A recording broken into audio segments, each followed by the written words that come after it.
Story: The Legend of the Turtle, or Why Turtles Always Carry Their Shell with Them. Once upon a time, in the far north of the Philippines, there lived a guy named Pago. However, Pago's body is not the same as everyone else's. Even though he is 30 years old, he is only 1 meter tall. Even his hands and feet are very small. Because of this, Pago was often bullied by many people in the village and they made fun of him. This man had a small hut built next to the riverbank and he lived alone there. Some rumors say that Pago's parents abandoned him as soon as they saw their child's form. Then a childless old man adopted him and raised him. Before she passed away, she told Pago that he had an older brother named Toro. She whispered, when he was first born, Toro was asked to go to the forest to cut firewood. And since then, Toro has disappeared and has not returned. Many people believe that Toro was eaten by wild animals, or drowned in a swamp. But Pago always believes that Toro is still alive and that he will meet him again one day. That's why Pago often went into the forest hoping to find his brother Toro. Then one day, Pago saw a strange bird in the forest. This beautiful bird has very attractive and colorful feathers. One unusual thing is that the chirping of birds seems to be the sound of asking for help. And then Pago discovered his foot stuck to the highest branch. Feeling that the bird was very pitiful, Pago climbed a tree to help it. He removed the bird's legs from the branch. Just then the bird changed shape to Pago's surprise. It was a beautiful girl, radiating magical light. Pago was surprised and asked, "Are you a fairy?"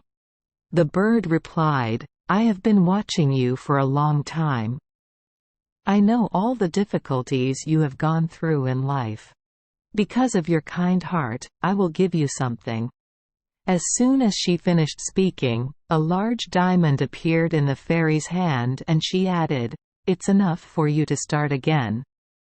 If you intend to use the diamond to do business, you will definitely succeed." When Pago reached out to receive the diamond, the fairy suddenly disappeared. He then sold the diamond to a foreigner and used the money as business capital. Just as the fairy said, Pago carried out many different businesses and all achieved great success. Pago became rich and famous throughout the region for building stone houses. Many people searched and hunted him. And Pago decided to leave his hut. He chose a beautiful location in the village to build a tall house. But it seems that from a shy, gentle person, Pago has now become a selfish, evil and somewhat silly person. He did not know how to share his wealth. Pago told everyone, "I will never be poor again. I will not be mistreated by anyone again." But then a storm hit the village and it flooded. Many people had to evacuate here. The houses that Pago built were blown away by the wind. This shows that house building materials are of poor quality. People had been deceived and they were angry with Pago. Late one night, Pago was awakened by a loud knock on the door, then he went to open the door to see what was going on. In front of Pago was a tall man who looked very similar to him. This man has a normal height and body shape. He said, "My younger brother, Pago." Pago asked the man, "Toro?" The man replied, "Yes. I am your brother. What everyone told you that it's not true that I'm dead. I tried my luck in the city, I worked but wasn't as lucky as you. Your house is quite large. Can you let me stay here with you?" When Toro was about to hug his younger brother, Pago stepped aside and said, "I'm sorry. But we're not suitable to live together. Another reason is that I'm not used to living with someone. Toro continued to plead, the rain is very heavy and I have nowhere to go. Little brother, please help me. But Toro still couldn't change Pago's mind, so he had to sadly leave the house. The following days the rain continued and the water rose higher and higher. At that time, only Pago's house was still standing against the harsh weather. Therefore, the villagers came to ask Pago for shelter in his house until the storm passed. But Pago remained indifferent to the neighbors' pleas.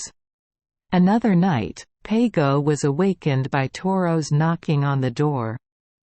At this time, Toro said loudly, "Pago, please open the door.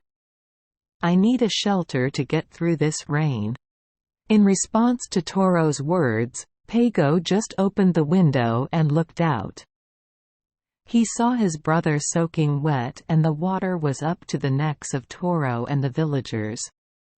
They shouted loudly, "We are about to drown. Help us, Pago." But Pago said, "I am tried to work hard alone to have the property I have today. This house is mine. Have you forgotten everything you did to me before?" As soon as Pago finished speaking, suddenly a strange light appeared in Toro's eyes. His appearance also changed unusually. At the same time, a deafening thunderclap and a dazzling streak of light appeared. Toro has now transformed into a fairy. In anger, the fairy said to Pago, "I didn't expect you to change so much. From now on that house will always be with you. That house is yours." And the villagers witnessed the house. Pago's slowly disappeared. Everyone exclaimed, "It has disappeared in the flood." The constant rain then began to stop and the fairy turned into a dragonfly. This is a sign that the storm is about to end and the floodwaters will recede. After that, Pago's assets disappeared, leaving no trace. But on the riverbank, right where Pago's old hut was, the villagers discovered a strange animal crawling very slowly. This animal will stop and retract its neck into its shell every time it sees a human. It acted as if it was feeling embarrassed towards everyone around it. Another strange thing that attracts people's attention to the strange animal is that its strong shell resembles a stone and it seems to be a house attached to its body. They talk to each other. It is such a small, shy and slow creature. They also told each other that this animal had many similarities with Pago. That's why people call it Pagong. In Filipino, Pagong means, "Thank you for joining us for today's fairy tale. We hope these stories bring joy and meaning to your day. If you love our channel, please hit the subscribe button so you won't miss any exciting tales. Wishing you a good night and sweet dreams. See you in the next story.